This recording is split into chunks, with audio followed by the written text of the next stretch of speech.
kasama sa like, ayaw ko pa rin nag-intindihan. Okay, good afternoon. So, this is the talk that I chose. So, what are the co-enrollment practices comparison? So, there are different practices from this country, so this is the Norway, Italy, of course, the USA, Hong Kong, and then Japan. And this is the country of the researcher related, who is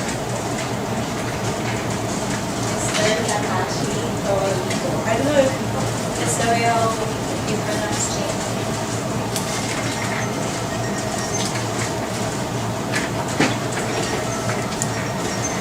So he's a currently professor and researcher in the Department of Special Needs Education in Yogo University.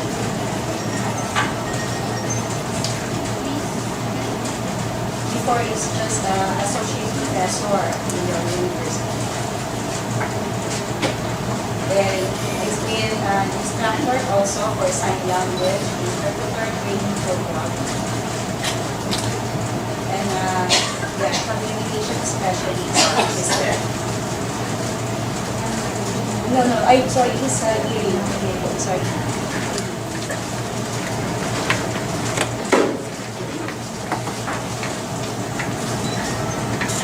And then, there are 42 researches he made that's been published.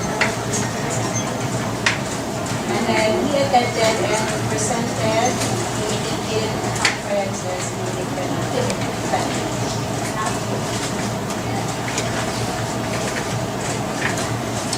So, about this research, he shared the observations and experience of co-enrollment programs in those 5 countries, the Norway, Italy, USA, Hong Kong, and Japan. Wait lang. Kapenta na yung corner. Mabas. Gagawin lang mo. White na white na lang. Yan mo lang background piece. Design, background. White. So yun, and then we also focus on everyday practices in the classroom. Also, to the comparison, so we wanted to clarify what constitute good practices in the co-enrollment. And then what are the challenges? And what innovations would help to make the classroom more bilingual and the learning more cooperative for the deaf, hard of hearing and hearing children or students. Okay, so for this, I will try to shorten the report. So I just read similarities between those countries between differences. So first, these are the similar characteristics that of course all those programs are all bilingual. So, deaf hard hearing students could fully access to signed and or spoken language through hearing, general or they call it special teacher, and then from a deaf teachers and or interpreters. And then the second one, we have flexibility in language choice. So they can use speech only, sign only, or sign with speech with signs, or they call simultaneous communication. And then the third one, all teachers collaborate with each other. So, all the teachers are responsible for the whole class.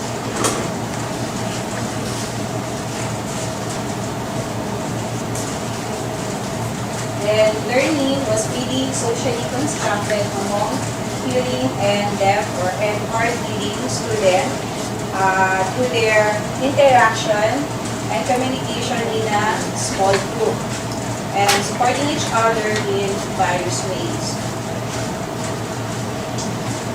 And then lastly, there's deaf persons involvement, adult deaf. So, the deaf there is possibly a special teacher or a general teacher or a sign language teacher, which would be a social and language model for deaf or hard hearing. And children will watch the collaboration between the deaf and hearing adults. So those are the similarities. And then this one are the differences. So, shinart ko na lang. Sana medyo mas madali kita. So, in terms of I can't just sinabi na so this one, Norway. Italy. USA, Hong Kong, and then Japan.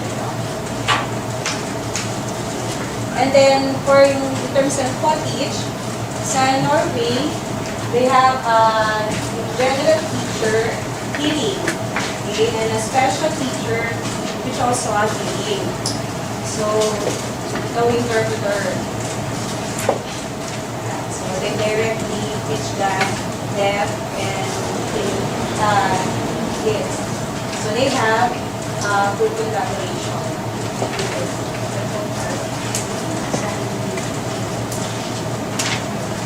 Special, ST is special teacher, participant teacher natin.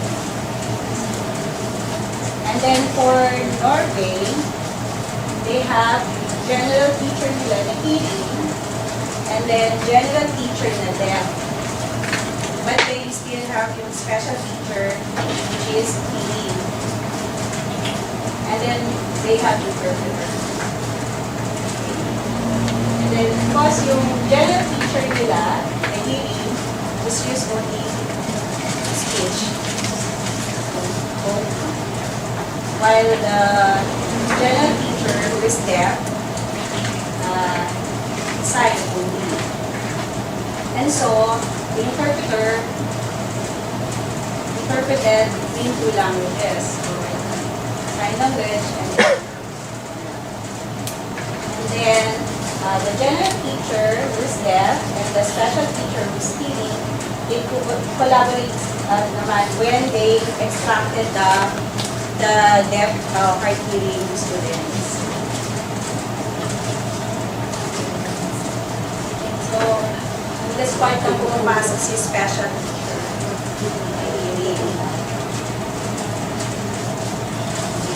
And with this one, sa US, so there is a general teacher which is hearing, special teacher hearing also, with two interpreters.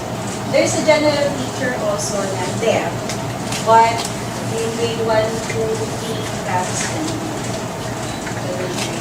for a general teacher.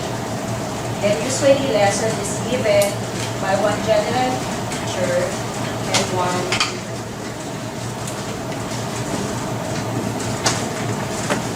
the deaf general teacher and the hearing special teacher, the same, they collaborate when they extracted the deaf student from the class.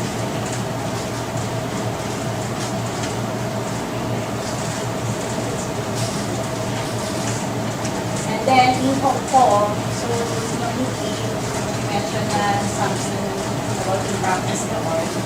So they have general teacher who is hearing, and then they have a general teacher who is deaf, no interpreter. For Norway, they have general things that both are hearing. Here naman, may deaf and then hearing, no interpreter. So the same, they reach directly to the student. And then they have good collaboration in general teacher leading and in general teacher depth. So they always prepare the lesson in details. So before they go to the class, they read it off. Okay, for his own country, naging pinractice nila, this is orally, I think ang first language ng Japanese, yun, they do spoken. Not oral. Kasi most of them makes right of their impact, naka-digital community. And then all of them, teacher, hearing teacher, deaf teacher, hearing student, and they're learning sign language. Okay. So they have the general teacher who is hearing and general teacher who is deaf.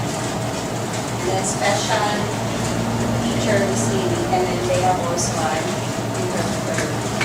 So they say with this one, there are collaboration then between the general teacher who is deaf and the special teacher who is hearing. Once they extracted the deaf kids from the class. So, and then, so yung interpretation naman. So, on that practices, so for the Norway, since there are both hearing and the special teacher know how to sign also. So they have high level in both languages. Because in Norway, the general hearing teacher will speak. If he is the main teacher, the special teacher will sign for the general teacher. And then, if the special teacher will be the main teacher, so he'll do the simultaneous communication, speak and then sign.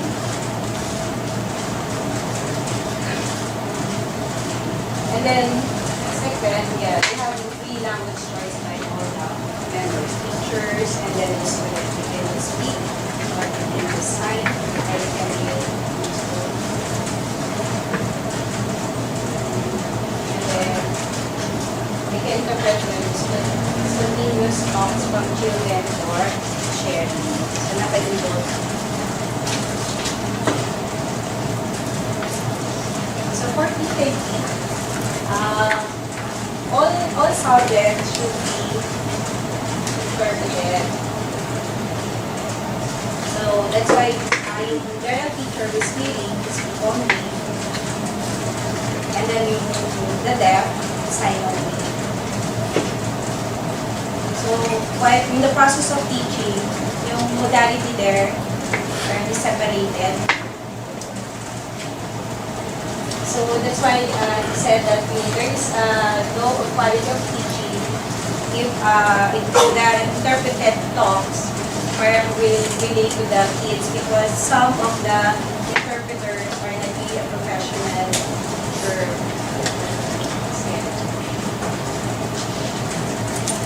In that manner, the hearing members tend to depend on interpreters. So there's a less collaboration. And then, yun nga, there might be parang separation during the process of it. But they have direct, the hearing student and the deaf during the small group activities.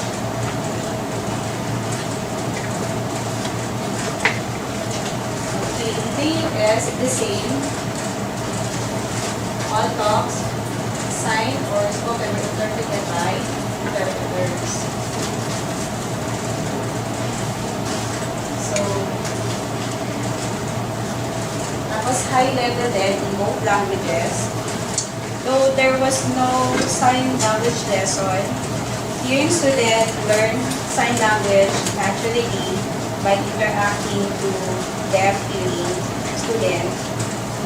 And there were several CODA, child of deaf adults, as well in the class. So, mas yung yung signing nila. Some high-skilled hearing student, so they try to be interpreter for those kids na who has parang less skilled in signing. So parang naging interpreter din yung kapwa estudyante.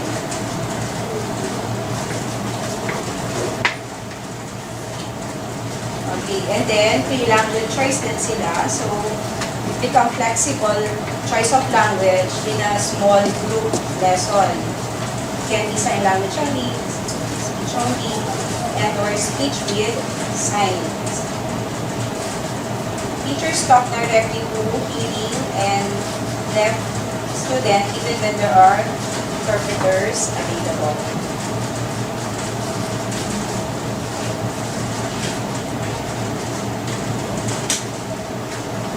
Okay, for the Hong Kong, so yun, they have also, the teacher's language choice was flexible for the teacher. So depending on their sign language skill, hearing teachers try to use the sign language towards the deaf teachers and deaf kids.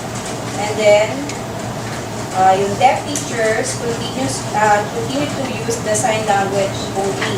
Sometimes they became parang flexible for trying to deliberate o imamount niya for the hearing teacher and the hearing student.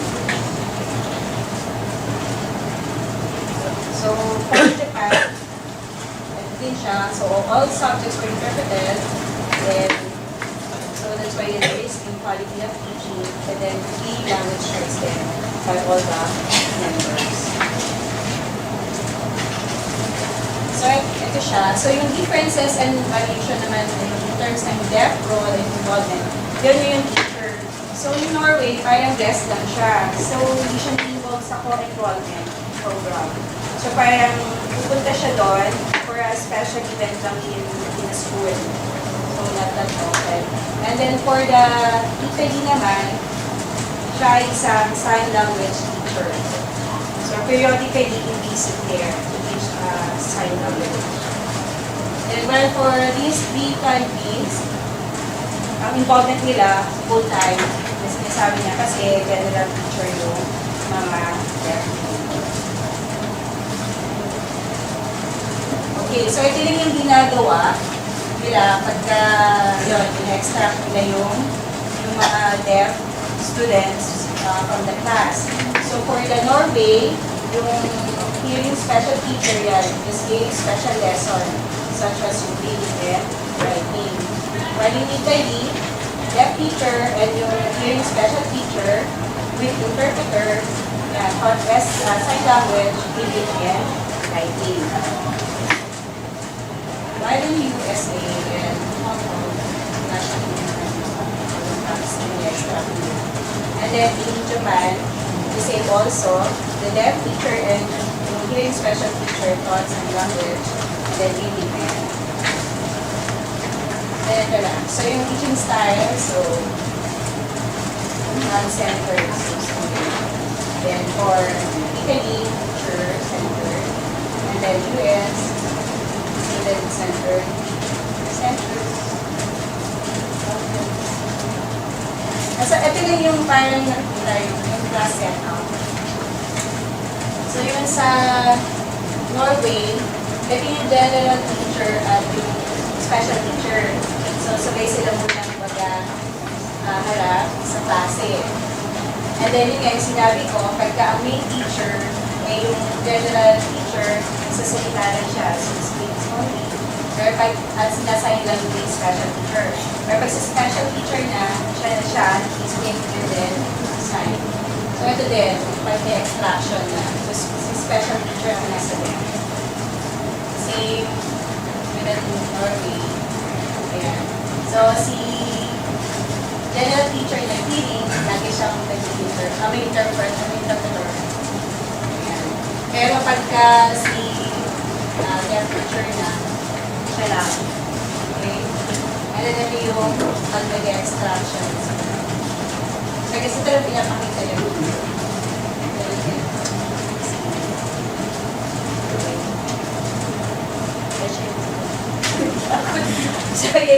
So yun Aside na lang.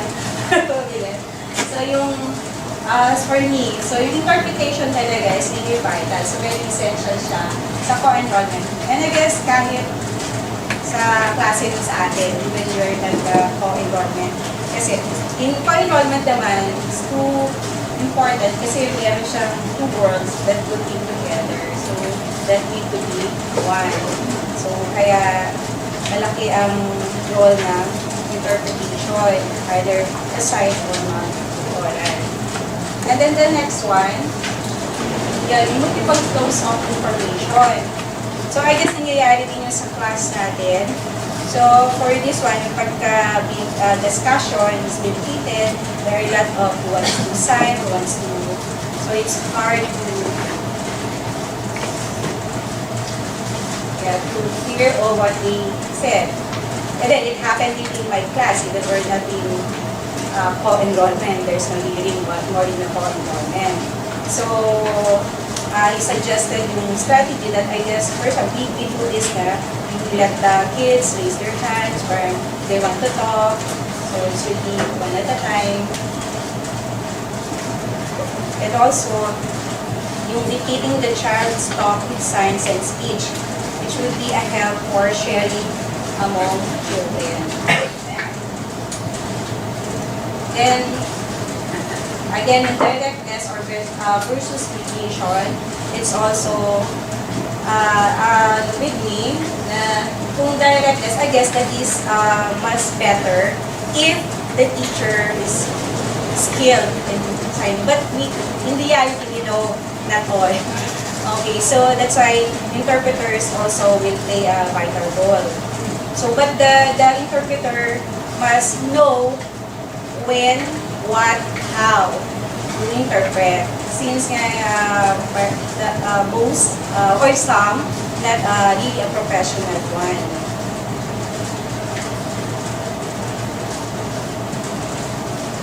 And then yung modality separated versus modality. I guess for co-enrollment, it is better that yung modality mix. Where everyone can sign, can talk. And then the class between one and everybody can understand. So, yeah, that's where I hope you guys